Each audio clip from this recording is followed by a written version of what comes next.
오늘 본문 누가복음 9장에서는 갈릴리에서 예루살렘을 향하는 예수님의 여행이 시작이 됩니다. 소위 말하는 여행 설화입니다. 누가는 이렇게 누가복음 전체의 3분의 1을 차지하고는 분량을 할애해서 여행이라고 하는 문학적 틀 안에서 중요한 몇 가지 질문을 우리에게 던지고 있습니다. 그 질문은 예수께서 갈릴리 지역 순회를 마치시고 예루살렘에 가시기로 마음을 굳히셨다는 말씀에서부터 함축적으로 보여주고 있습니다. 이것을 위해서 예수께서 하늘에 올라가실 날이 다 되었다는 말로 시작하는데, 이것은 예수님의 죽음과 부활 그리고 승천을 포함한 예루살렘에서 일어난 모든 일들을 말하고 있는 것입니다. 그러기에 예루살렘은 예수에게서는 운명의 장소입니다. 다시 말해서 예수님의 삶은 갈릴리에서 시작되고 갈릴리에서 확장되었으나 마침내 종국적으로는 예루살렘을 향한 길에 있었다는 것입니다. 예루살렘에 가서 예루살렘의 허위의식, 그곳에 살고 있는 지배자들의 거짓을 폭로하기 위해서 예루살렘에 가셨다는 것입니다. 그래서 예루살렘의 행은 십자가의 길이었습니다. 오늘 예수님은 예루살렘으로 가시는 길, 죽음을 향해서 가시는 길에 사마리아 지역을 선택하셨습니다. 당시 예루살렘으로 가는 길에는 많은 길이 있었습니다. 그러나 사마리아를 통과하는 지역은 비교적 짧은 지름길이었다고 합니다. 그럼에도 불구하고 도보로 그 거리는 여행하기까지는 결코 짧은 거리가 아니었습니다. 그래서 아마도 하룻밤을 거기서 지내야 했기 때문에 그곳에 가기 전에 예수께서는 미리 심부름꾼들을 앞서 그곳으로 보내셨습니다.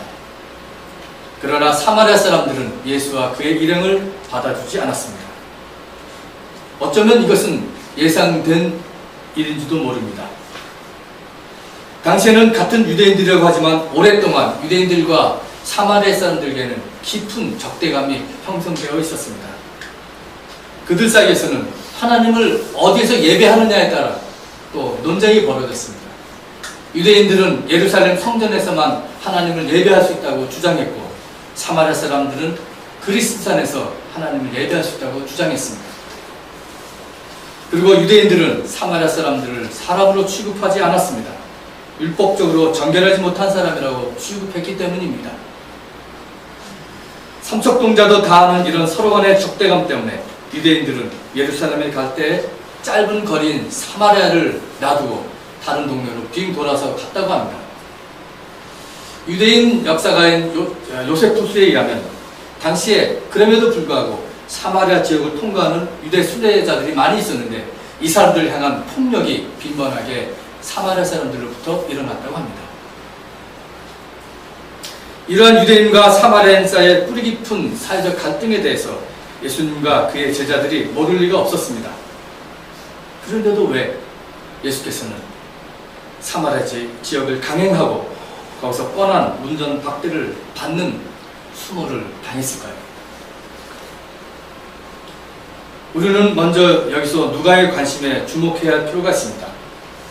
누가복음 서두에서 나오듯이 누가는 예수의 족보를 다윗이나 아브라함이 아닌 온 인류와 연결시키기 위해서 아담까지 소급하여 올라갑니다. 사도행전의 마지막에도 누가는 복음을 예루살렘에서 로마와 땅끝까지 이르는 온 세상으로 확대시켰습니다.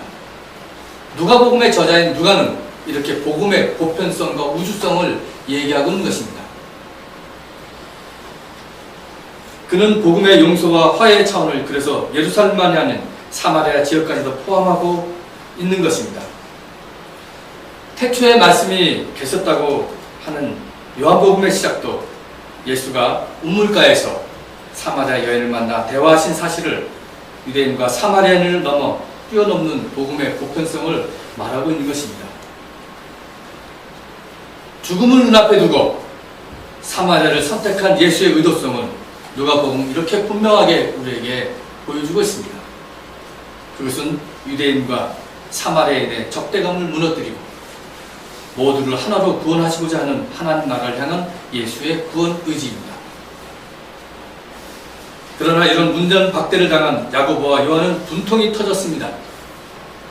아니, 모든 것을 포기하며 복음을 전하는 전도자들에게 하룻밤 정도는 재워줘야 할 것이 아닌가 하는 생각에 화가 났을지도 모릅니다. 그래서 예수께 하늘에서 불이 내려 그 마을을 불살라버리자는 제안을 합니다. 야고보와 요한이 보기에는 예수님을 거역한 이 마을은 마치 구약시대 엘리야가 그 옛날 아합 군대를 불살리기 위해서 징벌을 받아 족한 마을이라고 생각했던 것과 똑같습니다. 열왕기하 1장 10절에 이런 말씀이 나옵니다. 엘리야가 그 50부장에게 말하였다. 내가 하나님의 사람이라면 불이 하늘에서 내려와서 너와 내 부와 50명을 모두 태울 것이다. 그러자 불이 하늘에서 내려와서 그와 그의 부와 50명을 태워버렸다. 누가복음은 바로 이런 구약의 전승을 알았던 것입니다. 사마리아인들이 배척하자 제자들은 이렇게 분노로 대응했습니다. 제자들은 그들을 향한 적대적 감정에 대항해서 힘으로 맞서는 그런 모습을 보여주었습니다. 폭력에 폭력으로 대항하는 그런 모습이었습니다. 그러나 예수께서는 어떠한 형태의 보복을 허용하지 않으시고 오히려 제자들을 꾸짖으셨습니다. 아무리 선한 목적을 갖고 있더라도 방법이 폭력적이면 안 됩니다. 아무리 기독교 신앙을 전파하고 싶고 전도하고 싶더라도 그 방법이 폭력을 사용한다면 기독교의 정신이 아닙니다. 이것이 소위 말하는 강제 개종입니다. 우리 기독교권을 두 가지로 우리가 분리할 수 있습니다. 로잔 그룹으로 대표하는 로잔 복음주의 계열이 있습니다. 또 한편은 교회 연합과 일치를 주장하면서 에큐메니칼 운동하는 WCC 그룹이 있습니다. 우리 소위 말하는 보수주의 진영과 진보주의 진영으로 말할 수 있는데, 이 로잔 그룹, 복음주의 그룹에서도 이미 오래전에 이 강제 개종을 반대했습니다. 이 로잔 그룹에는 세 가지 선언문이 나옵니다. 1974년에 스위스 로잔에서 스위스 로잔 언약이 나옵니다. 그로부터 15년 후에 1989년에 마닐라 선언을 하게 됩니다. 1989년에 이 마닐라 선언에서 로잔 그룹의 그 복음주의자들은 강제 개종을 반대했습니다. 이렇게 말합니다. 공개적으로 정직하게 복음을 진술하고 그것을 듣는 이가 전적으로 자유롭게 자신의 의사에 따라 결단하게 하는 것이다. 우리는 다른 종교를 가진 사람들에 대해 민감해야 하고자 하며 그들의 회심을 강요하는 어떠한 방법도 거부한다. 그들의 회심을 강요하는 어떤 방법도 거부한다는 겁니다. 이것이 2010년도 로잔 그룹의 세 번째 선언문이 나오는데 그게 케이프타운 선언문이 나옵니다. 거기서 똑같이 나옵니다. 이렇게 복음주의 계열에서도 강제 개종을 반대하고 있습니다. 물론 WCC도 반대하고 있습니다. 그렇기 때문에 한국교회, 엄밀하게 말하면 한국교회 보수주의자들은 진정한 보수주의자들이 아닙니다. 왜냐하면 세계의 복음주의자들이 이렇게 반대를 했는데 한국의 보수주의자들은 강제 개종을 아직도 주장하고 있습니다. 그래서 WCC를 반대한다고 부산총회 때 그 난리를 핀 거 아닙니까? 그러나 복음주의 계열에서는 에큐메니칼 진영뿐만 아니라 이 로잔 그룹, 이 복음주의 계열에서 우리와 함께 얘기할 수 있는 한 부분이 있습니다. 그 중에 하나가 강제 개종을 반대한다는 겁니다. 진리를 향한 길은 타자의 종교적 경험과 이해를 존중하며 함께 가는 길입니다. 거기서 자발적 개종은 얼마든지 가능합니다. 그리스도인들의 헌신과 사랑에 감동받은 다른 종교인들이 그리스도인이 되는 경우는 막을 수 없습니다. 자발적 개종입니다. 그러나 그것의 동기가 강제적인 폭력이 되어서는 안 됩니다. 십자군 전쟁 때 칼을 동원해서 기독교를 믿지 않으면 다 죽여버리는 그런 범죄를 기독교가 범하지 않았습니까? 선교사들이 나가서 물량 공세를 합니다. 쌀을 나눠주고 머니 미션입니다. 일종의 또 폭력입니다. 오늘 본문의 나머지 이야기들은 이렇습니다. 여행 중에 만난 사람들에서 얘기하고 있습니다. 특별히 예수님께서 이들에게 주는 세 가지 대답은 예수의 제자가 되기 위해서는 어떻게 해야 하는지를 잘 가르쳐 주고 있습니다. 이들의 유형은 두 유형으로 구분할 수 있습니다. 첫째, 선생님이 가시는 곳이면 어디든지 따라가겠다고 예수께서 말씀하시지 않았는데 자기가 먼저 적극적으로 나서는 경우입니다. 첫 번째 사람이 그랬습니다. 어쩌면 이 사람은 열광적인 사람인지 모릅니다. 감정이 풍부하고 그러나 적극적인 사람이었습니다. 부흥의 마지막 날 은혜 받았다고 남편과 아내에게 의논하지도 않고 집과 토지를 다 내어놓는 사람, 이런 사람인지 모릅니다. 교회로서는 좋지만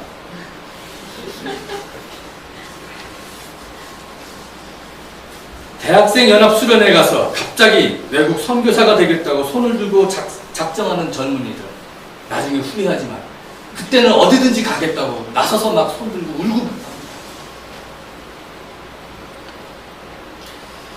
그러나 또한 이렇게 열광적이지는 않지만 나름대로의 진정성을 가지고 있는 사람도 있습니다. 주님을 따라 나서겠다고.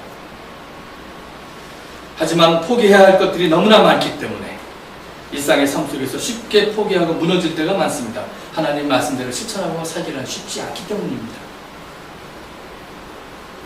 이런 부류의 사람들에게 예수께서는 그래, 네 말이 옳다, 자 같이 가자, 이렇게 말하지 않았습니다. 대신 이렇게 말씀하셨습니다. 여우도 굴이 있고 하늘을 나는 새도 보금자리가 있으나 인자는 머리 둘 것이 없다고 말씀하셨습니다. 그의 마음을 이미 꿰뚫어 보셨고, 그래서 그 길이 얼마나 힘들고 어려운지, 그리고 더 많은 각오가 필요함을 예수께서는 그 젊은이에게, 그 사람에게 보여주었던 것입니다. 이 길이 어렵다는 것은 단순히 저같이 목사로 부름받은 성직자에만 해당되는 것이 아닙니다. 하나님 나라를 위해서 부름받은 우리 모두에게 해당되고 여러분에게도 해당됩니다. 이런 말씀을 드릴 때마다 저 자신도 부끄럽습니다. 얼마나 많이 내가 가진 물질적인 소유를 포기해야 될 것인지, 얼마나 많이 나를 비워야 될 것인지, 예수처럼 이렇게 자신있게 그 길을 가자고 저는 말씀을 못 드릴 것 같습니다. 그러나 예수께서는 우리에게 이렇게 말씀하신 것입니다. 두 번째 유형은 예수께서 먼저 따르라고 요구하신 경우입니다. 하지만 사람들은 이런저런 이유와 핑계를 대면서 못 가겠다고 합니다. 먼저 아버지의 장례를 치르고 오겠다고 하는 경우입니다. 여기서 아버지를 장사를 치르고 오겠다고 하는 것은 두 가지로 생각해 봤습니다. 지금 당장 내 아버지가 돌아가셔서 급하게 장사를 치르고 오겠다고 하는 것인지, 아니면 내가 지금 나이가 많은 아버지를 모시고 살고 있으니까 이 아버지가 돌아가실 때까지, 그래서 장사를 치르고 올 때까지, 내 자식된 도리를 다 할 때까지 좀 기다려 주십시오 예수님, 이렇게 말하는 두 경우가 있을 수 있습니다. 어느 경우가 있든지 이 사람은 지금 예수님께 그 길을 갈 수 없다고 얘기하는 겁니다. 그런데 어떻게 보면 이 말은 자녀로서 바른 대답일지도 모르겠습니다. 내 아버지와 어머니를 공경하라고는 십계명의 가르침이었고, 부모를 매장하는 책임이 있었던 유대사회의 전통에 비춰보면 자녀로서 결코 잘못 말한 것이 아니었습니다. 당연한 것이었습니다. 이 당연한 것, 이 당연한 사회적 간섭에도 불구하고 예수께서는 죽은 사람은 죽은 사람에게 맡기라, 너는 하나님 나라를 전파하라고 이렇게 말씀하셨습니다. 예수는 그를 따르는 것은 율법의 정상적인 요구나 사회적 가정적 의무를 넘어서라는 것을 보여주고 있습니다. 이 말씀은 결코 부모와 자식 간의 관계를 단절하거나 부정하는 것은 아닙니다. 다만 여기서 예수님께서는 무엇이 먼저인가, 인생의 우선순위를 분명하게 하신 것입니다. 죽은 자와 하나님을 대비시키면서 죽음과 생명을 대비시키고 있습니다. 인간들의 세상살이는 죽음으로 끝나게 되어 있습니다. 건강도 재물도 권력도 명예도 다 우리는 끝나게 되어 있습니다. 여러분, 100년 후에 이 자리에 누가 있겠습니까? 아무도 없습니다. 50년 후에 있을 수 있는 사람이 있습니다. 저렇게 젊은이가 있는데 50년 후에 있을 수 있습니다. 그럼 70년 후에, 80년 후에 거의 다 세상에 없습니다. 이 자리에 없습니다. 우리의 삶은 유한한 것입니다. 그 가운데서 우리가 경쟁하면서 아웅다웅 소유를 위해서 살 필요는 없습니다. 죽음을 넘어 궁극적인 가치와 생명을 위해서 살아야 함을 예수께서는 생명의 하나님 나라를 그 길을 가라고 우리에게 보여주신 것입니다. 그래서 예수님께서는 십자가와 부활을 통해서 그 영원한 생명을 우리에게 보여주신 것이 아니겠습니까? 이 부활 생명에 참여하는 것이 우리 모든 사람들의 궁극적인 목적입니다. 그 생명보다, 구원 생명보다 더 우선할 수 있는 것은 아무것도 없습니다. 구원 생명의 귀중함과 하나님 나라의 긴급성을 보지 못하는 사람들은 또 이렇게 말합니다. 내가 먼저 집안 식구들과 작별 인사를 하고 오겠습니다. 또 다른 조건을 제시하고 있습니다. 이 요청은 엘리야가 엘리사에게 제자가 되라고 했을 때를 상기시킵니다. 그때 엘리사는 당신의 제자가 되겠으니 내 아버지와 내 어머니를 장사하고 오겠다고 얘기했습니다. 그때 엘리야는 엘리사의 요청을 받아들였습니다. 그러나 예수님은 그 요청을 받아들이지 않았습니다. 예수님은 말씀하십니다. 누구든지 손에 쟁기를 잡고 뒤를 돌아다 보는 사람은 하나님 나라에 합당하지 않다고 하셨습니다. 엘리야보다 더 엄격하게 말씀하신 것입니다. 하나님 나라를 선포하는 일에 있어서 엘리야의 요구보다 더 엄격성을 요구했습니다. 그래서 예수께서는 하나님 나라에 있어서 우리의 삶의 우선성 그리고 집중성이 어디인가를 단호하게 말씀하신 것입니다. 예수님의 말씀을 듣는 당시의 독자들은 쟁기를 잡고 뒤를 돌아보지 말라는 뜻을 잘 이해했을 것입니다. 한 손으로 쟁기를 잡고 한 손으로 짐승을 부려야 하는 쟁기질은 상당히 주의를 요하는 일입니다. 만약 쟁기를 잡은 사람이 뒤를 보거나 그래서 주의가 산만해지면 그가 하던 쟁기질은 제대로 될 리가 없습니다. 그러기에 쟁기질할 때 중요한 것은 정신을 집중하면서 전심전력으로 해야 하는 것입니다.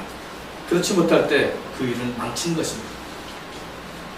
마찬가지로 하나님 나라를 위해서 일하는 사람은 쟁기를 잡고 밭을 가는 사람, 농부와 같이 전심전력으로 해야 합니다. 가족들에게 인사하는 일도 중요하지만 하나님께서 우선순위가 무엇인가 할 때는 그것마저도 포기해야 함을 주님께서는 우리에게 강조하고 있는 것입니다. 그럼 세상살이보다 가족관계보다 더 소중한 하나님 나라는 도대체 무엇인가요? 그 하나님 나라를 위해서 왜 우리 보러 제자가 되라고 했을까요? 하나님 나라는 하나님의 통치, 하나님의 주권입니다. 하나님의 다스림의 영역입니다. 그런데 하나님은 우리 모두의 생명의 원천이고 근원이시기 때문에 바로 하나님의 주권과 다스림 또한 생명의 영역입니다. 그러므로 하나님 나라를 말할 때 생명의 주인이 누구냐 하는 것입니다. 그런 질문이 필요합니다. 사람들은 자신들이 생명의 주인이라고 생각했습니다. 만물의 주인이라고, 만물의 영장이라고 생각했습니다. 인간의 비극이 바로 거기서 시작됐습니다.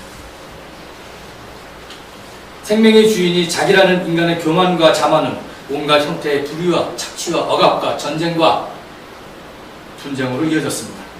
끝없는 경쟁 속에서 소유는 늘어났지만 영혼은 죽어갑니다. 우리의 죄와 죽음을 넘어서는 궁극적인 생명의 기쁨을 우리는 어디서 얻을 수 있겠습니까? 하나님 나라의 생명의 나라, 우리 모두를 살리는 구원 생명을 향해서 우리는 나가야 합니다. 이것보다 더 소중한 일이 도대체 어디 있겠는가 하는 겁니다. 이 일을 위해서 주님은 우리를 제자로 부르셨습니다. 주님은 우리를 학생으로 부르시지 않았습니다. 우리를 예수님의 학생이라고 우리는 그렇게 말하지 않습니다. 우리는 예수님의 제자라고 말합니다. 제자와 학생은 다릅니다. 우리가 보통 제자라고 할 때는 그 핵심은 스승의 삶에 있습니다. 스승의 가르침을 기억하고 스승을 본받아 내가 실천하며 살아가는 것이 바로 제자의 역할이고 의미입니다. 학생은 그렇지 않습니다. 학생은 마치 영어 단어 몇 개 더 외우고 수학 공식 몇 개 더 외우는 겁니다. 이것은 기독교의 신앙으로 말한다면 기독교의 신조나 외우고 교리나 외우고 그런 차원이 바로 학생의 차원입니다. 그러나 우리가 예수님의 제자라고 할 때는 예수님의 인격을 본받고 예수님의 삶을 오늘 내가 실천하는 게 바로 우리를 예수님의 제자라고 하는 겁니다. 우리는 예수님의 학생이 아닙니다. 물론 학생처럼 기본적인 가르침과 배움이 필요하지만 그것을 넘어서서 스승의 삶을 본받고 실천하는 그런 제자의 삶을 살아야 하는 것입니다. 그렇기 때문에 예수님께서 나를 따르라고, 제자가 돼서 나를 따르라고 말씀하신 것입니다. 그 따름은 물론 우리의 구원 생명과 궁극적인 관련이 있습니다. 엘리사는 끝까지 엘리야를 따름으로써 다른 제자들이 얻지 못한 영적 특권을 얻었습니다. 우리는 생명의 하나님 나라를 소유하고 그 귀한 하나님 나라를 다른 사람에게도 전하기 위해서 이 믿음의 길을 가는, 이 믿음의 여정의 길을 가는 사람들입니다. 그 길 위해서 우리가 함께 만난 길벗들입니다. 그러나 인생길 위에서 인생의 여러 조건과 핑계를 대며 때로는 우리는 주님을 따를 것을 교묘하게 피하고 있습니다. 때로는 예수님과 함께 어디든지 가겠다고 울며 불며 기도도 하지만 자신의 안위와 편리가 위협되면 쉽게 포기하는 것이 우리들이기도 합니다. 그렇기 때문에 오늘 성경에 나오는 세 사람의 모습은 바로 우리들의 모습이기도 하는 것입니다. 하지만 우리는 결코 쟁기를 잡고 뒤를 돌아보아서는 안 됩니다. 오히려 성령의 인도하심을 받아 앞으로 나가야 합니다. 바울은 그것을 육체의 욕망이 아닌 성령의 인도하심을 따라갈 때 얻는 해방과 자유라고 역설했습니다. 갈라디아서 5장 1절 말씀이 바로 그 말씀입니다.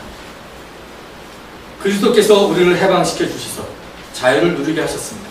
그러므로 굳게 서서 다시는 종살이의 멍에를 매지 마십시오.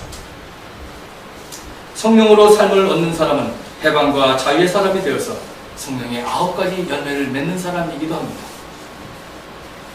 그러나 성령의 열매는 사랑과 기쁨과 화평과 인내와 친절과 선함과 신실과 온유와 절제입니다. 이런 것들을 막을 법이 없습니다. 갈라디아서 5장 22절에서 23절 말씀입니다. 하나님 나라를 상속받는 사람들은 이와 같은 사람들입니다. 밭에 숨겨진 보화를 발견하고 자기의 모든 소유를 팔아서 대신 그 밭을 산 사람들의 기쁨과 같습니다. 여러분, 우리의 인생의 우선순위에서 무엇이 가장 먼저입니까? 무엇이 가장 우리의 인생의 본질입니까? 오늘 나를 따라오르라는 주님의 말씀을 보면서 나는 참 진정한 제자인가를 생각해 보게 됩니다. 이제 묵상을 통해서 내가 그리스도 안에서 그리스도의 참된 제자로 살아간다를 잠시 생각해 보도록 하겠습니다.